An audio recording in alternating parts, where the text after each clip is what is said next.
আমি কেকের এই টপগুলাকে লেবেল করে কাটবো। তো টপগুলো বাদ দিয়ে এক একটা কেককে আমি 2টা করে স্লাইস করব। আমি কেক স্লাইসারটার এই তারটাকে এমন জায়গায় রাখবো যেখান থেকে এভাবে ধরলে দেখুন কেকটা হাফ হয়ে স্লাইস হবে, অর্থাৎ নিচেরটা হাফ এবং উপরেরটা হাফ, এভাবে করে 2টা স্লাইস আমি করব। ঠিক আছে, কেক স্লাইসারের ব্যবহারের নিয়মটা এটা।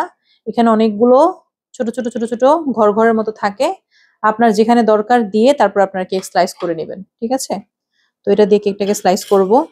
কেক স্লাইসার এভাবে টেবিলের সাথে ধরে রেখে তারপরে এই যে এরকম করে সামনে পিছিয়ে এভাবে করে নিয়ে কাটবেন।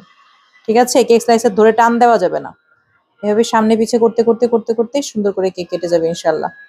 আর বেকিং এ যারা একদম নতুন তাদের জন্য এই কেক স্লাইসারটা অনেক হেল্পফুল। এই যে আমাদের কেক বেস, ভিতরের টেক্সচার। ঠিক আছে, এখন আমি উপরের এইটাকেও লেভেল করে নিব।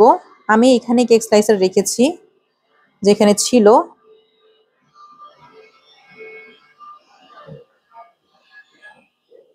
সামনে পিছিয়ে নিয়ে এইভাবে করে স্লাইস করে নেব।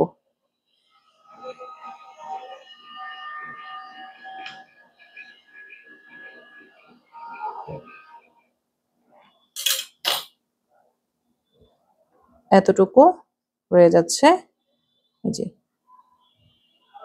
ঠিক আছে, এই সেম প্রসেসে আমি আরেকটা কেককেও স্লাইস করে নিচ্ছি।